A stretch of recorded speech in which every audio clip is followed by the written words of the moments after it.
안녕하세요. 오늘도 사연살롱을 찾아주셔서 감사합니다. 제 인생은 남들보다 대단할 줄 알았고 특별할 줄 알았던 어리석은 여자 사람이에요. 인생은 탄탄대로라는 말이 저를 보고 하는 말인 듯 공부면 공부, 운동이면 운동, 어려서는 못하는 게 없을 정도로 남들 칭찬을 받으며 살았죠. 누가 봐도 잘 나가는 여자였네요. 삼성 계열사 전략기획팀에 입사 3년 만에 최연소 대리, 그리고 해외 사업까지 담당하면서 연봉 9천 연말 보너스까지 찍으면 억을 넘게 찍었어요. 너처럼 사는 게 제일 무섭다 진짜. 뭐가 무서워. 너는 진짜 언제 쉬냐? 나는 쉬는 날 누워서 TV 보면 하루가 끝인데 너는 맨날 뭐 하나하나 더 듣고 더 배우고 있어. 그러게. 유정이 인생은 진짜 교과서보다 알차다니까? 난 너처럼만 살면 인생 안 불안하겠어. 그런 말을 들을 때마다 정말 뿌듯했어요. 요즘 말로 갓생이라고 하죠. 어디 가서 기죽을 이유도 없었고 일도 사랑도 전부 내 손으로 줄 자신이 있었거든요. 난 대기업 끝까지 가면 임원까지 간다. 여기서 내 이름으로 남을 수 없어. 무슨 소리야? 전 그 말을 증명하듯 남들이 다 부러워하는 직장을 그만뒀고 그에 창업을 했어요. 뜯어 말리는 사람은 많았지만 그럼에도 해내고 싶은 마음이 들었죠. 초기 자본 2천만 원으로 시작했고 사무실도 없어 맨날 카페 전전하며 미팅을 했네요. 거봐, 회사 나가면 고생이라니까. 너 언제까지 방황할래? 아무리 네가 똑똑하다고 해도 사업이 어디 쉬운 줄 아냐? 내가 너같이 사업한다고 회사 나간 선배들 많이 봤는데 지금은 후회하면서 하청업체 언저리에서 일해. 너도 잘 생각해. 애초에 후회할 거면 시작도 안 했어요. 회사에서 등 따시기 있으니까 진짜 인생이 만만하지? 너 곧 후회한다니까. 늘 저를 아니 꼽게 바라보던 선배 말이 귓가에 맴돌 때도 많았지만 정말 열심히 살았네요. 하지만 평범한 여자들이 그렇듯 그렇게 절정을 찍을 때 남편을 만나게 되었고 사랑에 눈이 멀어버렸어요. 얼마나 잘해주던지 이렇게 다정하고 자상한데 안 끌릴 이유가 없었네요. 늘 바쁘고 빡빡한 삶의 안식처가 되어주었거든요. 그 후 결혼한 지 4년째 정말 행복하고 평범한 가정생활이었네요. 아니, 어쩌면 제가 착각한 걸까요? 자기야, 오늘은 내가 저녁 차릴게. 진짜? 무슨 일 있어? 자기 혹시 로또 된 거 아니야? 아니, 사랑하니까 그러지. 저희 부부는 이렇게 사랑이 넘쳤어요. 남들은 질린다는 결혼도 저희는 참 달랐네요. 같이 라면 먹고 주말마다 영화 보고 소소하게 행복했어요. 저는 스타트업 창업 출신에다가 개발자 3명이랑 같이 시작했던 작은 플랫폼 회사가 5년 만에 국내 상장 직전까지 갔어요. 시가총액만 700억 이상이었으니까요. 내 지분은 100%였고 투자자를 한 명도 받지 않고 직접 키워냈네요. 그런 저를 보고 남편은 늘 말했죠. 자기 진짜 대단해. 자기는 진짜 천재야. 자기가 잘 되니까 너무 기분이 좋다. 자기가 내가 전적으로 일할 수 있게 서포트를 잘해주잖아. 이런 남편이 어딨어. 다 당신 덕분이야. 고마워. 이렇게 대단한 와이프를 두는데 그럼 이 정도도 안 해? 그래도 내가 미안하지. 늘 바쁘다는 핑계로 평일엔 회사에서 살고 어머님 아버님도 잘 못 찾아뵙고. 당신이 그래도 마음만은 우리 부모님 생각하는 거 엄마도 알고 아빠도 아셔. 그렇다면 다행인데 그래도 조금 걱정이 돼서. 아무리 며느리가 바쁘다지만 매일같이 일에 치여 사는데 누가 좋아하겠어. 이런 거 저런 거 생각하면 죄송스러워. 당신은 그런 걱정 전혀 안 해도 된다니까. 엄마 아빠는 오히려 좋아해. 참 다행스럽게도 이렇게 일에 치여 사는 며느리를 이해해주는 시부모님이었어요. 남들은 결혼하고 아이 낳으면 경력 단절에 커리어가 끊긴다고 두려워했지만 든든한 남편의 그리고 시부모님 덕분에 제 커리어는 끊길 새가 없었어요. 물론 결혼 전부터 운영하던 사업체였기에 결혼 전 약속을 받아낸 것도 있었지만요. 난 결혼해도 내일 하는 건 변하지 않을 거야. 그래도 괜찮겠어? 당연하지. 내가 말했잖아. 난 당신처럼 발전하면서 끊임없이 노력하는 여자가 좋다고. 그래서 결혼하고 싶었어. 지금이야 연애 때니까 그렇지만 막상 결혼해서 내가 살림이라든지 시어른들 잘 못 챙기면 자기가 섭섭하지 않을까? 절대 안 그래. 진짜 나만 믿으라니까. 그렇게 말해줘서 고마워. 난 너 없으면 진짜 안 돼. 너랑 있으면 내가 더 나은 사람이 되는 기분이거든. 우리 결혼하자. 내가 잘할게. 너한테 해줄 수 있는 건 없어도 절대 울게 하지는 않을 거야. 나 믿지? 나 한 번 뱉은 말은 꼭 지키는 남자야. 알겠어. 믿어볼게.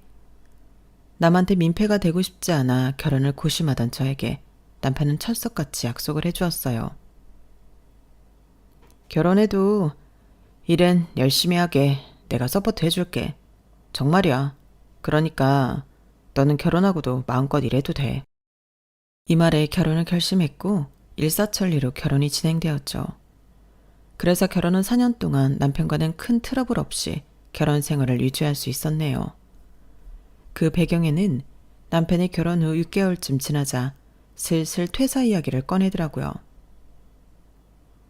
자기야, 나 요즘 너무 지친다. 상사 스트레스에 부하 직원 눈치에 내가 진짜 뭐 때문에 회사 다니는지 모르겠어. 꼴랑 쥐꼬리만한 월급 받으면서 말이야. 자기 많이 힘들어? 근데 직장 생활이라는 게 원래 다 그렇지 뭐. 나도 말이 좋아 대표지 눈치 많이 봐. 회사 다니는 것보다 나도 내 창업이라는 걸 해볼 거 하는데 어때? 자기도 창업을 하고 싶었어? 원래 모든 직장인이라면 창업이 꿈이지. 내 회사 차리고 싶은 사람이 많잖아. 자기가 그런 생각 가지고 있는 줄은 꿈에도 몰랐네. 뭐든 해봐. 난 응원할게. 역시 자기는 날 믿어줄 줄 알았다니까. 와이프가 남편을 믿어야지. 당연한 얘기야. 난 당신이 뭐든 잘할 거라고 믿어. 그러니까 기죽지 말고 뭐든 해봐. 솔직히 제가 돈을 잘 벌어서 크게 걱정은 안 했어요. 가볍게 1, 2년은 쉬어도 괜찮다고 생각을 했거든요. 근데 그 1, 2년이 3년이 되고 결국 지금까지 일을 안 하고 있지만요. 그래도 괜찮았어요. 저를 너무 위해주는 사람이 옆에 있는 것만으로도 돈을 떠나서 행복했거든요. 하지만 시간이 지나면서 남편 또한 조금씩 변해갔고 시어머니 또한 변해갔어요. 무조건적인 응원이 아니라 저에게 바라는 것이 있는 느낌이 서서히 들기 시작했거든요. 제가 버는 돈을 남편과 시댁은 좋아했지만 본인들 것이냥 행동했고 머리로는 이건 아니다 싶었지만 혹시라도 불화가 생길까 참았던 적도 많았어요. 어쩌면 애써 행복한 삶이라고 생각하며 살았을 수도 있겠네요. 일로서는 완벽하지만 가정에서는 허점이 많은 저였기에 그저 시어머니와 남편이 하는 얘기에 맞추려고 했던 적도 많았거든요. 그게 제 인생에 허점이 되지 않을 것 같은 생각이 들었기 때문에 그래 왔었죠. 하지만 그건 저의 잘못된 생각이란 걸 뼈저리게 깨닫게 되었어요. 우리 며느리 몇 번 새 얼굴이 헬쓱해졌네? 자꾸 살이 빠지니 일이 힘들구나? 네, 살이 좀 많이 빠지네요. 그래도 잘 먹고는 있어요. 그래, 잘 먹어야지. 그래야 버틴다. 어머님이 김치도 해다 주시고 밑반찬도 많이 해다 주셔서 잘 먹어요. 감사해요. 감사하긴. 우리 아들이 대표 남편이라니까 어깨가 아주 으쓱해. 노인정에서도 우리 집 폭 터졌다고 얼마나 그러는지 몰라. 작은 가게도 아니고 자그마치 며느리가 회사 대표인데. 내 어깨가 안 으쓱하겠어? 어머님이 좋아하시니 저도 좋네요. 근데 뭐 상장 직전이라고 하던데 혹시 상장하면 우리 집에 뭐 좀 돌아오는 거 있니? 그래도 네가 이렇게 잘 된 게 우리 아들 덕도 있잖니. 솔직히 여자가 잘 나가서 그렇게 일만 하는데 남편이 묵묵하게 응원해 주는 것만으로도 큰 힘이 되는 거 아니야? 나는 우리 아들도 대단하다고 생각한다. 그럼요. 준기 씨가 진짜 큰 역할이죠. 옆에서 든든하게 응원해 주는 게 얼마나 힘이 되는데요. 그래, 상장하고 뭐 그러면 생각 좀 해봐. 그냥 웃어 넘겼어요. 그런데 제가 예민한지 한 두 마리 쌓이고 또 쌓이다 보니 사실 그렇게 썩 유쾌하진 않았죠. 애초에 생각하게 된 계기는 결혼 2주년 때였어요. 남편이 저한테 말도 안 하고 회사 법인카드를 몰래 긁은 것을 알게 되었죠. 당신 이거 횡령이야. 어떻게 나한테 말도 안 하고 나가서 카드를 긁어? 하도 친구들이 밥 한 번 사라고 하니까 내가 어쩔 수가 없었어. 알잖아. 맨날 나보고 부럽다고 좋겠다고 하는데 가만히 있을 수 있어야지. 그럼 나한테 얘기를 했어야지. 내가 혼자 회사 일을 하는 것도 아니고 어쩜 이래. 당신한테 정말 실망이다. 미안해. 처음이자 마지막이야. 나도 뭐에 홀렸었나 봐. 그러니까 그냥 가볍게 생각해주면 안 될까? 사실 많이 긁은 것도 아닌데. 그래도 그렇지. 당신이 이럴 줄 몰랐어. 다신 안 그럴게. 내가 진짜 미친놈이야. 그때 처음으로 남편에게 실망한 계기가 되었네요. 그리고 매일 며느리가 최고라던 시어머니도 시간이 갈수록 더가 지나치게 행동하시더라고요. 아니, 거기 대표가 우리 며느리라니까. 내가 며느리한테 대놓고 얘기하기는 좀 그러니까 대표한테 잘 얘기해서 우리 아들 이사 자리에 넣어줘요. 그 정도 건의는 회의 시간에 할 수 있잖아. 시어머니는 저 몰래 회사에 전화를 돌려 남편을 이사 자리로 넣어달라는 말도 안 되는 황당한 요구도 했거든요. 솔직히 이상하긴 하다. 뭐 니네 남편같이 너 그렇게 끔찍이 생각하는 사람 없긴 한데 솔직히 네가 그 정도 벌어다 주는데 그렇게 안 하고 배겨? 아니야. 그냥 조금 황당했지만 미안하다고 했고 어머님도 안 그러시겠대. 그래도 그렇지. 며느리 망신인 줄 모르고. 너 조심해 진짜. 이게 드라마에서만 나오는 얘기가 아니라니까? 사실 걱정이 또 하나 있어. 또? 뭔데? 그날 직원들한테 어머님이 전화하고 했다는 날 회계팀 팀장님이 이러더라고. 대표님 남편분이 요즘 재무자료 자꾸 보시자고 한다고. 그냥 궁금해서일까? 뭐 내가 섣불리 뭐라고 말할 수는 없지만 그래도 돌다리도 두드려 봐야지. 친구는 저에게 충고를 해줬어요. 워낙 어려서부터 격이 없이 자란 친구였기 때문에 이런 얘기를 스스럼 없이 터놓을 수 있는 친구였거든요. 그래도 그땐 우리 남편이 설마 그러겠어? 라는 마음이 더 컸었네요. 하지만 잠잠하던 남편과 시어머니는 또다시 선 넘는 행동을 자주 하기 시작하였어요. 회사 미팅이 끝나고 사무실로 돌아왔더니 비서가 잔뜩 긴장한 얼굴로 저를 찾아오더라고요. 대표님, 죄송한데 오늘 시어머님이 다짜고짜 찾아오셨어요. 저희가 조금 기다리시라고 했는데 언성도 높이시고. 네? 우리 시어머님이요? 알겠어요. 대기실에 먼저 안내해드리려고 했는데 직원들한테 자꾸 질문도 하시고 아까는 개발팀 부장님도 찾고 그러시더라고요. 말이 끝나기가 무섭게 시어머니가 제 사무실 문을 벌컥 열고 들어오셨어요. 아우, 우리 며느리 바쁘지? 네가 너무 바쁘니까 이렇게 찾아온 거야. 간식이라도 먹으면서 하라고. 요즘 살이 부쩍 빠지는데 걱정이 돼서. 어머님, 그래도 회사인데 갑자기 이러시면 곤란해요. 전화라도 주시지. 이유 없이 혼자 오셨어요? 뭐 어때? 내가 네 친정엄마나 다름없는데. 그나저나 여기 앉아있는 박 이사 있지? 그분이 우리 아들 도와줄 자리 좀 알아봐주면 좋겠더라. 네? 무슨 말씀이세요? 솔직히 며느리 혼자 감당하기 힘들잖아. 이제 회사도 커졌고. 너도 알다시피 우리 아들이 창업 쪽에 관심 많았던 거 알지? 그래서 퇴사도 했잖니. 네가 먼저 말해주면 좋았겠지만 그러지 않으니 내가 이렇게 기다리다 못해 찾아왔다. 네 남편이니 그냥 공동대표 어때? 명함 하나 딱 나눠서 공동대표라고 해놓는 거지. 얼마나 그럴싸하니? 솔직히 나도 우리 아들이 이제 뭐라도 해야지. 저러고 있는 게 말이 되나 싶어서 그래. 오죽하면 이러겠니? 다짜고짜 억지 웃음도 안 나오더라고요. 그리고 그날 저녁 남편도 알고 있는 듯 얘기했어요. 엄마는 진짜 내가 괜찮다는데 자꾸 그래. 옛날 사람이잖아. 엄마가 앞서갔지. 자기 기분 나쁜 거 아닌가 모르겠다. 너무 당황스러워. 자기 의견은 아예 없는 건지 그런 게 궁금스럽네. 사실 나도 논지 좀 오래됐고 언제까지 이러고 있을 수만은 없잖아.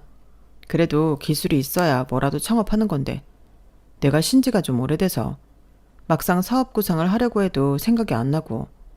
근데 솔직히 회사에서 내가 한 자리 해도 되지 않아?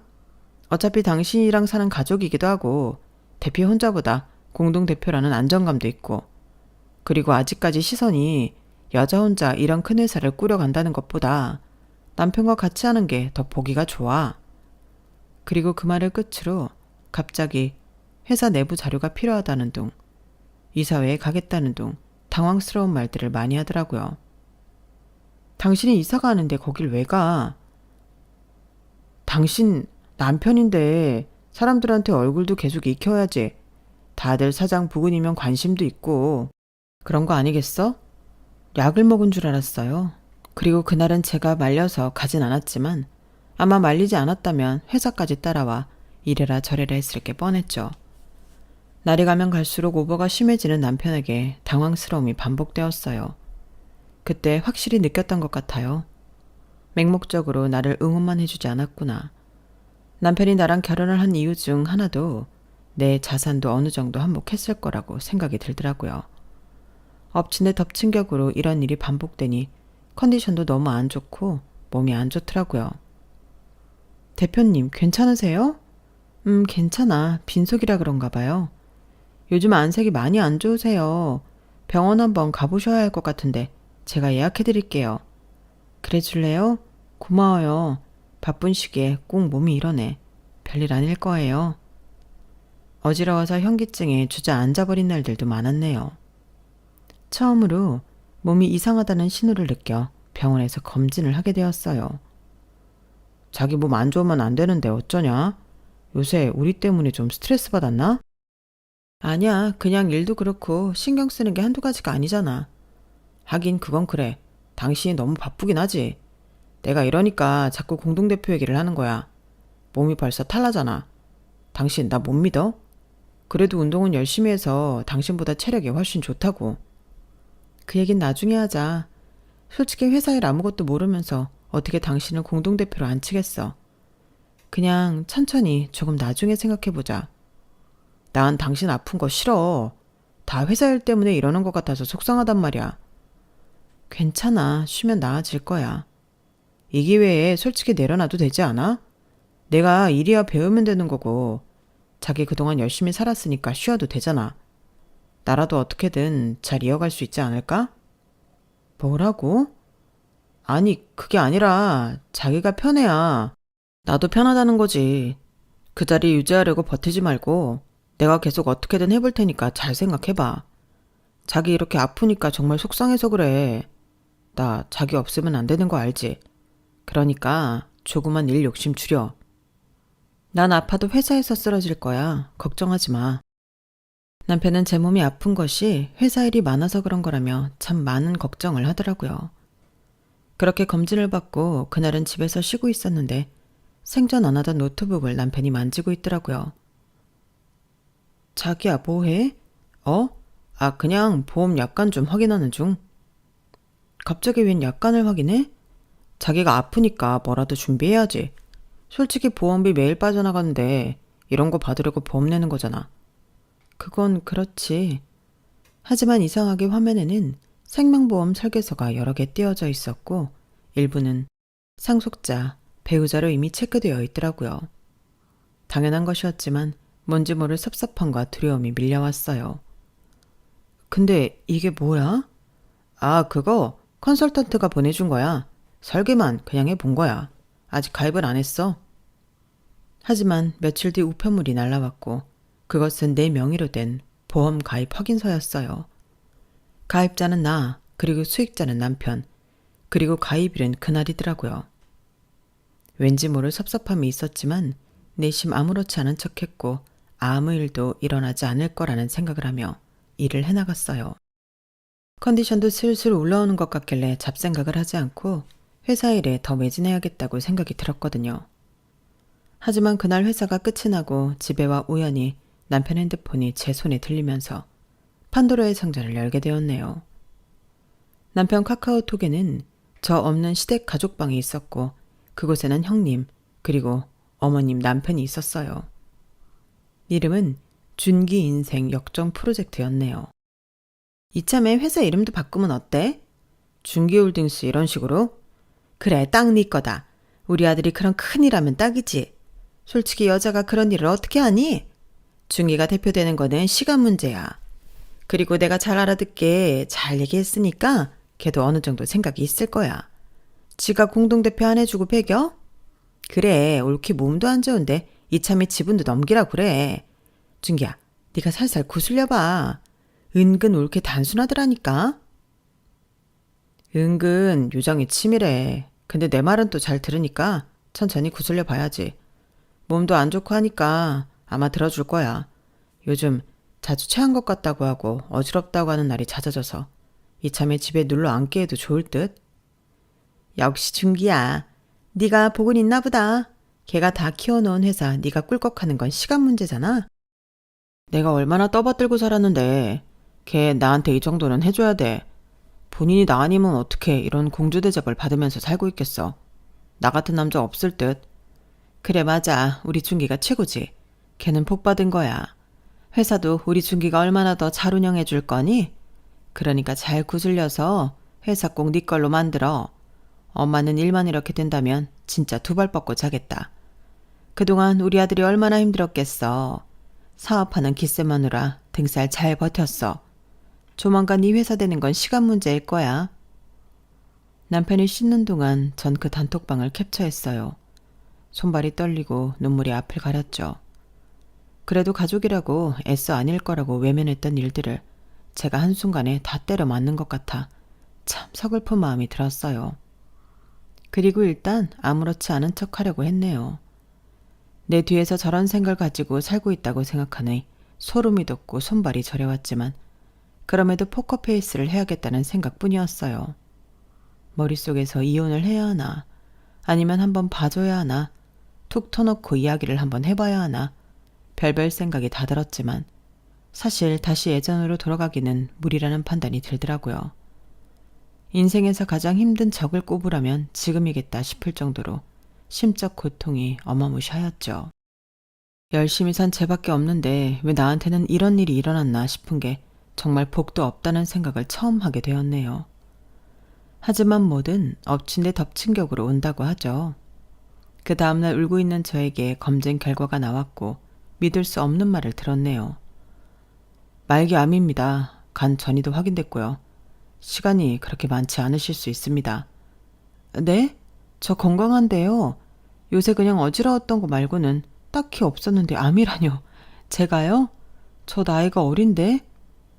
원래 어른분들에게 더 전이나 이런 것들이 빨라요. 그 순간 정말 드라마처럼 모든 소리가 뚝 끊겼어요. 내가 진짜 말기라고? 싶은 생각이 들었거든요. 그리고 진단을 받고 돌아왔을 때 남편은 두 얼굴을 하며 저를 꼭 안아주었네요. 자기야, 너무 힘들겠다. 나도 믿을 수가 없는데 어떻게 이런 일이 있어? 아닐 거야. 아니겠지. 내가 그럴 리가 없잖아. 안 그래? 근데 우리 현실적인 이야기도 좀 해야 하지 않을까?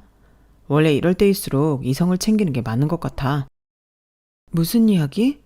의사가 준비를 하라고 하기도 했고 나도 믿겨지지 않지만 혹시 모르니까 사람 일이라는 게 자기 지분이 100%인 회사니까 미리 유언장 써두면 좋잖아. 공동명의로 엄마가 말한 것처럼 바꿔놓고 경영권 위임도 하고 그런 거. 당신은 지금 이 상황에 그런 얘기를 하고 싶어? 나 이렇게 속상한 건 보이지도 않지? 그게 아니라 내가 제일 속상해. 당신 아프면 나보고 어떻게 살라고. 그래도 이런 거 챙길 수 있고 지금 이성을 차려야 할 사람은 나잖아. 내가 자기 보호자니까. 이런 내 마음 몰라서 그래? 순간 제가 말기암이라는 충격적인 사실보다도 남편의 행동이 더 망치로 머리를 가격하는 느낌을 받았네요. 그리고 심장이 싸늘하게 식더라고요. 나는 아직 살아있고 치료도 시작도 안 했는데 이 사람은 이미 내 회사부터 챙기고 있었다는 사실 말이죠. 그리고 그날 이후부터 남편은 거의 매일같이 슬그머니 유산 얘기를 꺼냈어요. 자기야, 나 진짜 마음 아파서 이런 말 하기 싫은데 그래도 혹시 모르잖아. 뭐라도 남겨놔야지. 그 회사 지분 내가 갖고 있으면 자기가 없어도 잘 지켜줄 수 있잖아. 안 그래? 잘 지킨다고 자기가? 난 지금 회사고 나발이고 내 몸 어떻게 하나 생각뿐인데 당신이 참 내 회사를 이렇게 위하는지 몰랐네. 병 걸린 사람 앞에 두고 너무한다. 그게 아니라 내가 예전에도 말했듯이 다 자기를 위한 거라니까? 자기 이 회사 차리기까지 얼마나 많은 고생을 했어. 난 자기 위해서 회사에 헌신하려고 하는 건데 이런 내 마음을 왜 몰라줘? 난 당신이랑 입장이 바뀌어도 당신처럼 못할 것 같거든. 왜냐면 당신 몸부터 생각할 거니까. 이런 점이 다르다 우리. 정말 지켜줄 생각이 있는 걸까 싶은 의구심이 들었네요. 죽기만을 기다리는 사람 같은 느낌이 들었거든요. 그리고 남편은 제가 아파서 누워있으면 제 비서를 몰래 불러내어 회계 정보를 확인했고 따로 연락해서 대표 사망 시 상속 절차까지 알아봤어요. 그 얘기를 들었을 땐 저 역시 실성한 사람처럼 웃음만이 나왔죠. 저에게는 시간이 없었네요. 그리고 새벽에 아파서 끙끙대며 남편을 깨웠던 날이었어요. 자기야, 괜찮아? 잠깐만, 나 전화 한 통만 할게. 아주 중요한 사람이라서. 그 와중에 누구한테 전화를 해야 한다고 하는데 그 전화하는 사람을 보니 장례식장 이사님이라고 적혀 있었어요. 소름이 끼쳤고 이젠 끝이라는 생각까지 하게 되었네요. 너 지금 장례식장 예약하니? 아니, 그냥 혹시 모르잖아. 나 원래 계획적인 사람인 거 알잖아. 병이 병인지라 미리 상담해두면 좋은 거지. 내가 아직 숨쉬고 걷고 말도 하는데 벌써부터 장례식장 상담하고 싶니? 아니, 자기야. 그냥 보험도 그렇고 요즘은 미리 준비하는 게 효율적이래. 너 진짜 인간성 드러난다. 자기야, 오해야. 내가 누구보다 자기 위하고 사랑하는 거 몰라? 당신 친구들이면 친구들, 주변 사람들이면 주변 사람들이 다 알잖아. 내가 얼마나 사랑꾼인지. 왜 말을 그렇게 해? 우리 자기 몸이 안 좋더니 지금 너무 예민해졌구나? 그렇게 생각하지 마. 내가 이해해야지 어쩌겠어. 지금 당신이 온전치 못한 상황이니까 이해할게. 그리고 이참에 얼른 공동명의 집도 그냥 내 앞으로 정리하자. 혹시라도 자기 정신 없을까봐 그래. 너무 아파서 따질 여유도 없었네요. 그리고 비서에게 남편을 조사해달라고 했어요. 대표님 죽은 후에 재산사용 계획서라는 파일까지 있고 회사, 집 주식계좌, 그리고 장례식장 이름까지 정리되어 있더라고요. 어쩔까요? 됐어요. 고마워요. 모든 게 확실해졌어요. 내가 살아있는 걸 가장 아쉬워하는 인간이라는 걸 말이죠. 정말 열렬히 사랑했고 믿었기 때문에 이런 일이 있을 거라는 생각도 못했는데 오히려 지금 알게 된 걸 다행이라고 여겼네요. 대표님, 제가 힘을 드릴 순 없지만 그래도 위로는 해드릴 수 있어요. 언제든 털어놓으세요. 아직 회사에도 대표님 아픈 거 얘기 안 했어요. 고마워요, 김비서. 근데 일단 나 어떻게든 일어날 거라서 걱정 안 해도 돼. 오히려 가족인 남편보다도 저랑 같이 처음을 시작했던 회사 부하인 비서가 절 더 걱정해 주었어요. 회사를 운영하면서도 한 번을 운 적이 없는데 저리 말해주는 비서 앞에서 얼마나 많은 눈물이 나던지 참 주책을 한 바가지 떨었네요. 저였어도 울었을 거예요. 대표님 심정이 어떨지 상상을 감히 못하지만 그래도 지금까지 회사를 운영하면서 힘든 거 다 겪어오신 만큼 분명 이번 힘듦도 지혜롭게 이겨내실 거라 믿어요. 그러니까 조금만 더 힘내주세요. 너무나 고마운 마음들이었어요. 지금껏 나를 믿고 따라와 준 것도 고마운데 이렇게 힘들 때 저런 말을 해주는 사람이 옆에 있다는 게 참 감사했네요. 시련이었지만 그래도 진정 나를 생각해주는 사람을 거를 수 있는 계기도 되었죠. 그리고 첫 항암을 시작하던 날 병실 문을 열고 친정아빠가 들어오셨어요. 아빠 얼굴을 보는데 정말 이상하게 눈물이 펑펑 쏟아지더라고요. 우리 딸 고생 많았지? 그놈 말이야. 내가 다 알아봤다. 아빠 미안해. 엄마 먼저 돌아가시고 내가 아빠 앞에서 이런 아픈 모습 보이면 안 됐는데 이런 모습 보이게 됐네. 너무 미안해요. 네가 뭐가 미안해. 넌 몸부터 회복할 생각해. 요즘엔 기술이 좋아서 쉽게 안 좋게 되지 않을 거야. 그래도 아빠가 나를 어떻게 키웠는데 내가 이렇게 누워있어. 나 꼭 일어날 거야. 그러니까 아빠 걱정 안 해도 돼. 아빠가 엄마 보내고 얼마나 힘들어했는지 내가 이렇게 잘 아는데 아빠한테 그런 아픔을 또 주겠어? 절대 못 주지. 아빠는 별 말씀하지 않았고 눈물을 훔치시더라고요. 그리고 저에게 봉투 하나를 내밀었고 저는 그 봉투를 보고 눈이 동그래졌죠. 아빠는 아무 말씀 없이 고개를 끄덕이더라고요. 됐어. 이야기하지 마라. 네 마음 다 안다. 넌 네 건강부터 생각해. 그리고 뒤이어 남편이 싱글벙글한 얼굴로 들어오고 저희 아빠를 보니 인사를 하더라고요. 아버님이 여기까지는 어떻게? 제가 유정이 잘 보필하고 있습니다. 아버님도 많이 놀라셨죠? 참, 유정이가 어쩌다 이렇게 됐는지. 그래도 제가 아플 때마다 들쳐업고 맨날 병원 다니고 있어요. 솔직히 결혼까지 했는데 아버님은 남이나 마찬가지잖아요. 제가 신랑이고 가족이지. 원래 여자가 결혼하면 신랑 소관 아니겠습니까? 장인어른은 걱정 마시고 돌아가셔도 될 것 같아요. 제가 무슨 일 생기면 장인어른께 연락드릴게요. 꼭 자네가 뭐든 다 지고 있는 것처럼 얘기하는구만. 아니요, 현실이 그러니까요. 유정이 컨디션도 안 좋은데 그만 돌아가세요. 당신 아빠한테 무슨 말이 그래? 아니, 멀리 오셨잖아. 솔직히 자기 항암해서 컨디션도 별로인데 스트레스 받으면 안 되니까 보호자로서 얘기하는 거야. 아버님, 제 마음 아시죠? 그냥 유정이 생각해서 돌아가 주세요. 단 한 번도 아빠에게 깍듯하게 하지 않았던 적이 없던 남편이었는데 제가 이렇게 되고 나서는 멋대로 행동을 했어요. 아빠는 그 모습을 보고 한숨을 푹 쉬시더니 똑같이 흰 봉투를 하나 건네셨죠. 그리고 남편은 돈이라도 들은 양 놀라더라고요. 이게 뭡니까? 네가 그렇게 원하는 회사, 그 회사 내 거다. 그러니까 그 연기 좀 작작해. 네? 무슨 소리세요? 유정이 회사는 유정이 지분이 100%라고 연애 때부터 알고 있었는데요. 그 지분 90% 내가 갖고 있어. 걔는 10% 뿐이고 너는 아무것도 아니야. 유정아, 이게 다 무슨 소리야? 너 100%라고 했잖아. 아버님, 농담이시죠? 농담 같냐?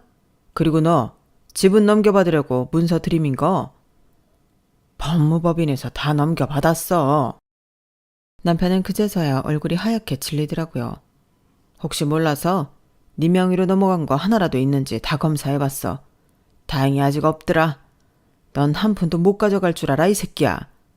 아버님, 그래도 이건 아니잖아요. 여러만 할 것 없다. 거기 적힌 그대로야. 아버님이 회사 지분을 이렇게 가지고 계셨으면 미리 저한테 얘기를 하셨어야죠. 그리고 전 진짜 유정이 걱정돼서 그런 건데. 걱정이 돼서 유산을 정리하자고 해? 네가 그런 말 할 자격이 있나? 유정이 뒷바라지한 건 접니다. 저렇게 회사가 클 수 있었던 것도 제 덕분이라고요. 솔직히 장인어른한테 이런 지분이 있었으면 저 안 이랬을 거예요. 돈만 아는 버러지 같은 놈 당장 꺼져. 네 인생 종쳤으니까. 사실 아빠가 남편이 오기 전 저에게 건네준 봉투는 주주명부 원본과 5년 전 공증 문서가 있었어요. 아빠, 이게 뭐야? 열어봐라. 네가 아무리 똑소리 나도 나한테는 아직 아가였어. 내가 네 걱정이 그렇게 되는데 어찌 가만히 있을 수 있었겠어.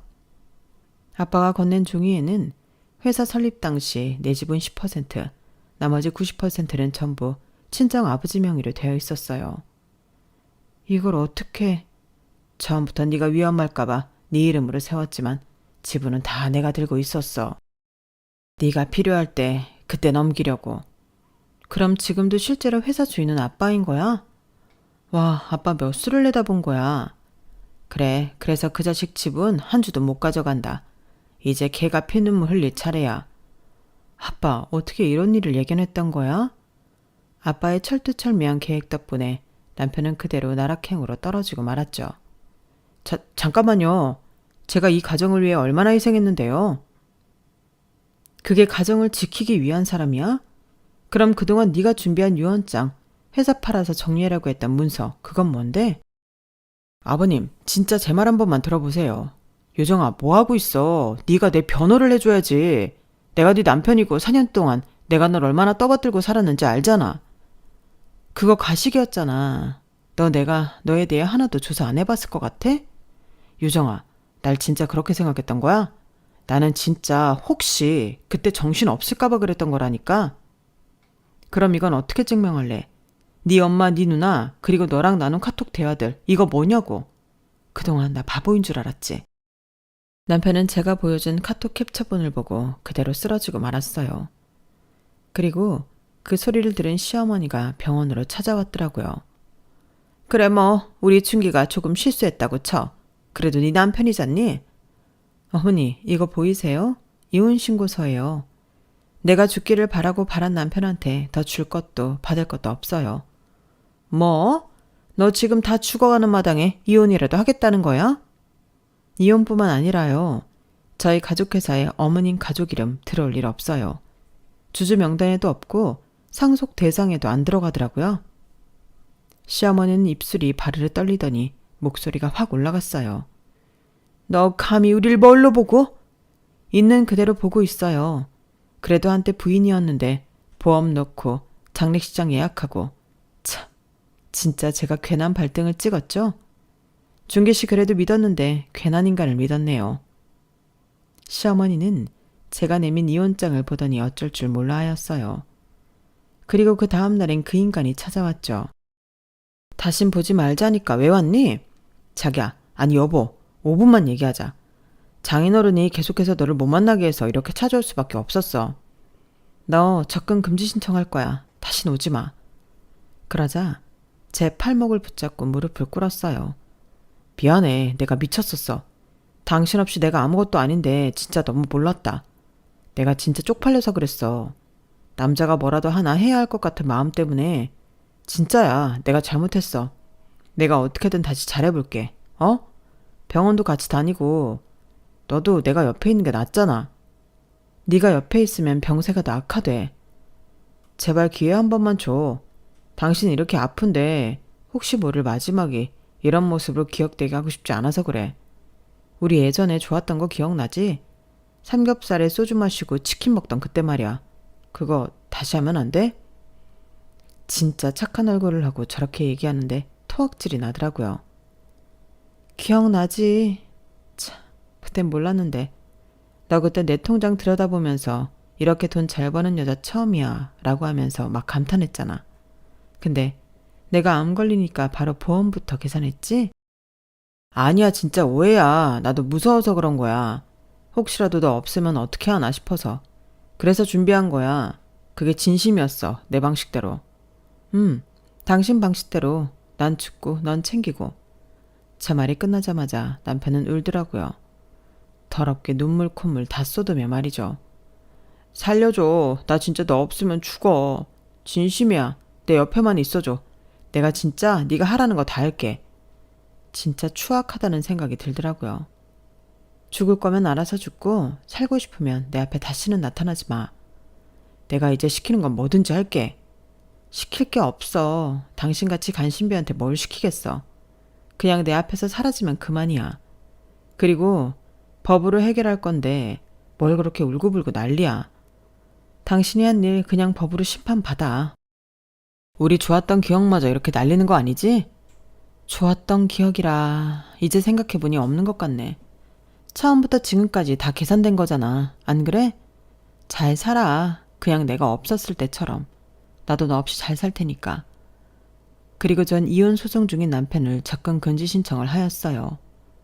제가 남편을 완전히 차단하자 전화 한 통이 오더라고요. 며느리, 나야, 엄마. 엄마요? 이젠 어머님도 아니고 엄마라고 하시는 시어머니였어요. 무슨 일이시죠? 그게 준기가 좀 힘들어해서 요 며칠 먹지도 못하고 그래서 연락했어. 병원 데려가세요. 저도 암 환자인데 병원에 있으니 괜찮네요. 그러자 본심을 꺼내시더라고요. 니네 이혼한다고 했지. 근데 그 위자료나 재산 분할은 좀 생각을 해봐야지. 어디 그 많은 돈을 네가 다 가져가니. 그래도 부부였는데 네가 회사 생활 할 동안 네 남편이 얼마나 응원해줬어. 자기 일도 다 그만두고. 저한테 빨대 꼽으려고 그만둔 거잖아요. 그동안 잘 산 거 아니었어요? 너 왜 그렇게 막말하니? 그동안 우리가 널 얼마나 아껴줬는데. 너 없을 때 준기가 얼마나 울었는 줄 알아? 저 없을 때요? 아, 보험금 계산하면서 온 건가요? 너 진짜 뭘 믿고 이렇게 나와? 준기 인생 망치고 싶어서 그래? 어머님, 지금 협박하시는 거예요? 이거 다 녹음되고 있어요. 그만하시죠. 어머님은 그렇게 전화를 끊었어요. 그리고 저흰 법정에서 만나게 되었네요. 변호사가 증거 자료를 하나하나 꺼내는데 남편 눈동자가 떨리고 시어머니도 표정 관리를 못하더라고요. 보험 서류에 장례식장 예약 내역, 그리고 회사 매각 카톡. 참, 가지가지 한다. 저거 진심이 아니었다고 했잖아. 그건 알아서 판결해 주시겠지. 네가 내 진심을 모르면 누가 알아? 안 그래? 내가 이렇게 빌잖아. 그리고 이 정도로 사과했으면 조금 물러설 때도 됐잖아. 너 몸도 안 좋은데 이거 너 병만 더 악화시키는 거야. 이대로 너 발 뻗게 하면 내 병이 더 악화돼. 벌 받은 놈은 받아야지. 나 물러보지 마. 넌 내가 아직 얼마나 독한지 모르는구나. 재판장님도 한숨을 쉬면서 말하더라고요. 이건 단순한 부부 갈등의 수준을 넘어섰습니다. 피고 측은 명백한 살해 의도에 가까운 제3 탐욕이 있었고 정치적 피해 또한 역시 상당합니다. 그리고 이 말을 끝으로 선고가 났어요. 원고의 이혼 청구 인용과 함께 위자료 2억 그리고 정신적 손해배상 5천만 원, 재산 분할 없음이라고 말이에요. 남편과 시어머니는 통곡을 하더라고요. 이 나쁜 것, 네가 우리 인생 다 망쳤어. 진짜 네가 어떻게 이래? 제가 뭘요. 어머님이랑 어머님 아들은 당해도 싸요. 아니, 이제 어머님도 아니지? 대체 어떻게 이런 싸가지 없는 게 나왔어? 어머님은 어디서 그런 못된 입버릇 배우셨어요?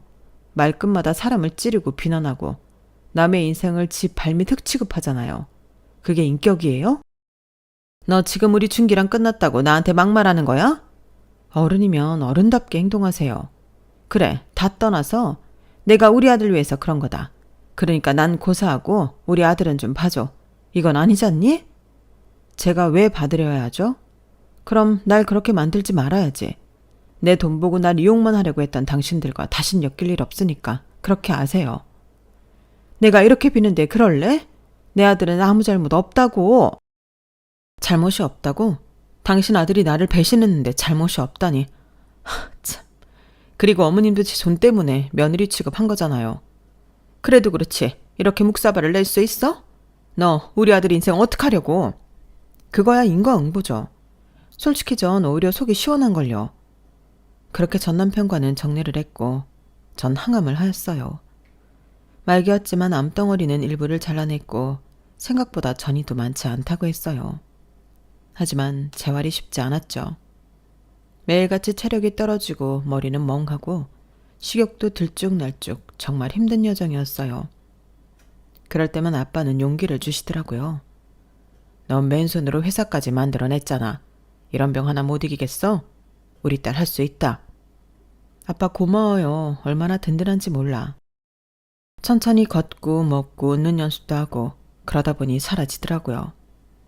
많지는 아니지만 지금까지 살아있어요. 벌써 그 후 6번의 봄을 맞이했거든요. 회사는 좀 더 전문적인 경영인에게 맡기게 되었고 오로지 건강만을 신경 썼죠. 그래, 너 이제 좀 쉬어도 돼. 누구보다 치열하게 살았잖아. 솔직히 너처럼 열심히 사는 사람도 없을 거다. 그렇게 말해주니 고맙네. 우리가 너 얼마나 대단하다고 했어. 이제 건강 좀 챙기면서 일해. 이제 너만 챙겨. 주변 사람들은 저를 많이도 생각해 주더라고요. 건강을 차츰 회복할 때쯤 낯선 번호로 연락 한 통도 왔어요. 몸은 괜찮아? 너 건강 때문에 연락했어. 많이 아팠잖아. 지금은 괜찮은 건지. 소름 돋는다. 번호도 바꿨는데 어떻게 연락했대? 한 번만 만나주라. 나 엄마네 집 팔아서 당신한테 위자료 주고 진짜 한 푼도 없어. 너도 걱정되고 그러니까 딱 한 번만 만나자. 네 팔자 네가 꼰 거야. 진짜 잘못했어. 그땐 몰랐어. 그냥 당연히 우린 부부니까 네 회사가 내 회사라고 생각했던 것 같아. 부부끼리도 지켜야 할 선이 있는 건데 진짜 몰랐어. 그러니까 벌 달게 받으라고. 다시 시작하자. 보험, 수익 이런 거 다 필요 없고 그냥 너 보필하게만 해줘. 넌 내 옆에 있을 자격도 없어. 내가 죽기를 바랬다면서 지금 와서 이 눈물쇼는 뭐야? 그리고 네 엄마한테 전해. 아들 능력 없는 거 왜 며느리 거 탐내냐 하는 거 말이야. 하긴 이제는 그럴 정신도 없겠다. 집도 절도 없이 이제 뭘 할 수 있겠니? 남편은 그 뒤 말이 없었어요. 그리고 그것이 마지막이었죠. 들리는 소문엔 파산을 하고 절에 들어갔다는 소문도 있고 원양어선을 탔다는 소문도 있지만 알아보지 않았네요. 그리고 전 아직도 기적이 있기를 소망하며 좋은 생각만 가지고 살아요. 이제 돈보다도 건강이 우선이라는 걸 제일 많이 느껴왔던지라 지금 이렇게 숨을 쉴 수 있다는 것만으로도 행복하거든요. 아마 이런 일이 저에게 없었으면 몰랐던 행복이겠죠. 늘 성공만 바라던 삶이었는데 이렇게 작은 것에 행복을 느낄 줄 알게 되니 참 좋네요. 앞으로의 시간이 얼마나 남았을지 모르겠지만 지금 제 사람들을 위해 건강해지려 노력하려고요. 이 글을 들어주시는 분들도 저에게 긍정의 기운 한번 주시면 감사할 것 같아요. 우리 모두 건강하게 오래 살자고요. 제 글을 들어주셔서 감사드리고 오늘 좋은 하루 보내시길 바랄게요. 여러분, 사연 댓글에 응원과 현명한 조언 부탁드려요. 좋아요와 구독은 저에게 큰 힘이 됩니다. 오늘도 좋은 일 가득하세요.